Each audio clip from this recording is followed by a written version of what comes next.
Hi friends 2024 IPL schedule వచ్చేసింది. అయితే first 21 matches schedule మాత్రమే వచ్చింది. First 15 days schedule days wise మాట్లాడుకోవాలి అంటే సో ఎవరికైనా సరే పూర్తి షెడ్యూల్ మీకు ఒక పోస్ట్ లాగా కావాలి అంటే మన తెలుగు బస్ టెలిగ్రామ్ ఛానల్లో పోస్ట్ చేశాను. డిస్క్రిప్షన్ బాక్స్లో లింక్ ఉంది, వెంటనే వెళ్ళి చూసేయండి. ఐపీఎల్ అస్సలు మిస్ అవ్వకూడదు, సో మిస్ అవ్వకండి. సో ఈ వీడియోలో మనం ఐపీఎల్ షెడ్యూల్తో పాటుగా కొన్ని ఇంపార్టెంట్ పాయింట్స్ డిస్కస్ చేయాలి. సో వీడియో మొత్తం చూడండి. సో మీ అందరికీ తెలుసు మన ఛానల్లో ఎప్పటికప్పుడు మనం ఐపీఎల్ అప్డేట్స్ ఇస్తూనే ఉన్నాం అనమాట. అందులో భాగంగా first match CSK versus RCB జరుగుతుంది అనుకున్నాము. సో అదే జరగబోతోంది. మార్చ్ 22 ఐపీఎల్ స్టార్ట్ కాబోతోంది. CSK versus RCB first match చెన్నైలో జరగబోతోంది.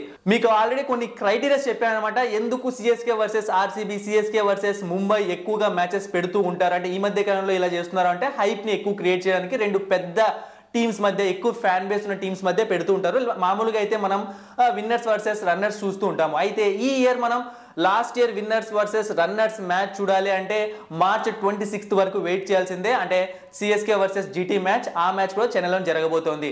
సో ఒకసారి మనం స్టార్టింగ్ 5 మ్యాచెస్ చూసేసాము అంటే మీకు ఇష్టమైన టీంకి మొదటి మ్యాచ్ ఎవరితో ఎప్పుడుందో ఒక క్లారిటీ వచ్చేస్తుంది. సో ఫస్ట్ 5 మ్యాచెస్ మాత్రమే ఇక్కడ చెప్తాను. మిగతా షెడ్యూల్ మొత్తం మీరు టెలిగ్రామ్ ఛానల్లో మిస్ అవ్వకుండా తెలుసుకోవచ్చు. డిస్క్రిప్షన్ బాక్స్లో లింక్ ఉంది, వెంటనే వెళ్ళి జాయిన్ అయిపోండి. సో ఫస్ట్ మ్యాచ్ అనేది మార్చ్ 22 సిఎస్కే వర్సెస్ ఆర్సీబీ చెన్నైలో జరగబోతోంది. Second match Punjab Kings versus Delhi Capitals 23 March మధ్యాహ్నం జరుగుతుంది మొహాలీలో. ఇక KKR versus SRH 23 match night జరుగుతుంది కోల్కతాలో.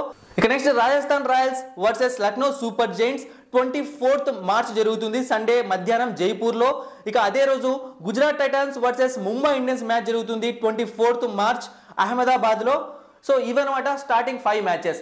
ఇక దీంతో పాటుగా మీకు కొన్ని ఐపీఎల్ అప్డేట్స్ కూడా చెప్పాలన్నమాట. మన ఛానల్లో ఆల్రెడీ నేను టెలిగ్రామ్ ఛానల్ అప్డేట్ చేశాను, అలాగే వీడియోస్ కూడా పోస్ట్ చేశాను. అదేంటి అంటే హార్దిక్ పాండ్యా మరియు రిషబ్ పంత్ ఆలూరు అంటే బెంగళూరు గ్రౌండ్లో ప్రాక్టీస్ మొదలు పెట్టారనమాట. ఐపీఎల్కి వాళ్ళు ఖచ్చితంగా రాబోతున్నారు. అయితే రిషబ్ పంత్ వికెట్ కీపింగ్ చేస్తూ కూడా కనిపించాడు అనమాట. అయితే అతను వికెట్ కీపర్ అండ్ కెప్టెన్ గా వస్తున్నాడా లేకుంటే ఓన్లీ బ్యాట్స్మెన్ అండ్ కెప్టెన్ గా వస్తున్నాడా ఒక చిన్న కన్ఫ్యూజన్ ఉంది. ఇప్పటివరకు వచ్చిన అప్డేట్స్ ప్రకారం అయితే ఓన్లీ బ్యాట్స్మెన్ అండ్ కెప్టెన్ గా మాత్రమే టీంలోకి వస్తాడని చెప్పి వార్తలు వస్తున్నాయి.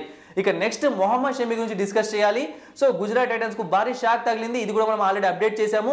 మొహమ్మద్ షమి 2024 ఐపీఎల్లో ఏ మ్యాచ్ కి కూడా అందుబాటులో ఉండడం లేదు, పూర్తిగా రూల్డ్ అవుట్ అయిపోయాడు. ఇది ఖచ్చితంగా షాకింగ్ విషయమే, ఎందుకంటే మొహమ్మద్ షమి లేకపోవడం అనేది టీం కి చాలా మైనస్ అవుతుంది. అయితే ఎందుకు అలా జరుగుతోంది అంటే మీకు మన ఛానల్ ఫాలో అవుతుంటే నేను ఎప్పుడు చెప్తూ వస్తున్నాను, వరల్డ్ కప్ టైంలోనే మొహమ్మద్ షమికి చాలా ఇంజురీ అయింది, లెగ్ ఇంజురీ.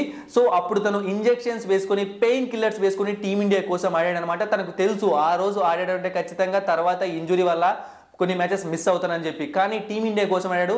అతనికి హ్యూజ్ రెస్పెక్ట్ మనం టేక్ ఏ బో ఇవ్వాల్సిందే.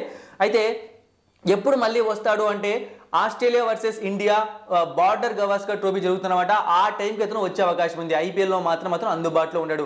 సో ఇలాంటి ఐపీఎల్ అప్డేట్స్ ఎప్పటికప్పుడు మీకు తెలియాలంటే తెలుగు బస్ టెలిగ్రామ్ ఛానల్లో జాయిన్ అవ్వండి. డిస్క్రిప్షన్ బాక్స్లో లింక్ ఉంది, దాంతో పాటుగా మన ఛానల్ సబ్స్క్రైబ్ చేసుకోండి. Thank you for watching and supporting మీ. మరిన్ని ఇంట్రెస్టింగ్ వీడియోస్ కోసం సబ్స్క్రైబ్ చేయడం మర్చిపోకండి.